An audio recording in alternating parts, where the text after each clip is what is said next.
Welcome to The Explainer. Today, we're going to talk about something you've probably seen all over social media, this wild claim about earning a huge income but paying absolutely zero tax. Is it for real? Is it a brilliant loophole? Or is it just a myth? Let's find out. So, there's the big headline: earn 24 lakhs and pay zero tax. I mean, come on, that sounds way too good to be true, right? The question is it actually possible? Okay, let's not beat around the bush. The short answer is yes. It is technically possible. But, and this is a really big but, there is a huge catch. This is definitely not for everyone. And here's that catch. If you get a regular salary, a monthly paycheck from an employer, then I'm sorry, but this strategy is not for you. This whole thing is exclusively for a very specific group of independent professionals. So, if salaried folks are out, who's in? Well, let's pull back the curtain on what we're calling the professional secret. It all comes down to a really neat tax scheme called presumptuous taxation. What we're really talking about is a part of the tax code called Section 44 ADA. It's basically a simplified system where the income tax department just assumes that half of what you earned was spent on business expenses. The best part? You don't need a mountain of bills and receipts to prove it.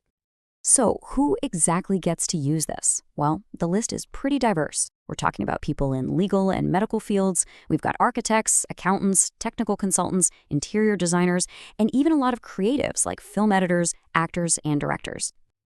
Okay, this is where it gets really interesting.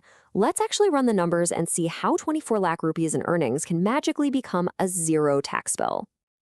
All right, so let's start with our professional. Could be a doctor, a consultant, an actor, you name it. Over the year, they've billed their clients a grand total of 24 lakh rupees. Now, this is where Section 44 ADA works its magic.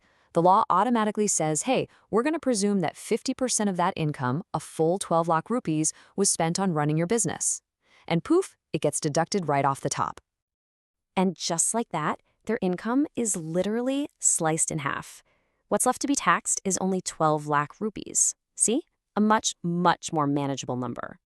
Now I know what you're thinking. Hang on, you still have to pay tax on 12 lakhs? And you're right, but here's the final piece of the puzzle.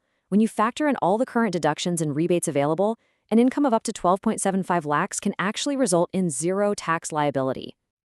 So, you put it all together. And our professional, who earned 24 lakhs by following the rules completely legally, ends up with a final tax bill of zero. A big round zero. So what have we learned here? What are the key things you need to remember? And how do you know if this is something you should even be looking into? The absolute best thing about this whole scheme is just how simple it is. For most freelancers, the biggest headache is keeping detailed account books and saving every single tiny receipt. This system just gets rid of all that hassle. It's exactly like financial advisor RAOAs puts it so perfectly. You don't need to show bills, you don't need to maintain accounting, 50% is your expense. It's a system literally designed to make life easier for independent professionals. So it turns out the 24 lakh zero tax claim isn't some crazy myth after all. For the right people, it's a completely legitimate and pretty brilliant tax strategy. It just goes to show you that sometimes what looks like online clickbait is actually a real financial insight. Which really makes you wonder, doesn't it? What other financial myths out there are actually truths in disguise?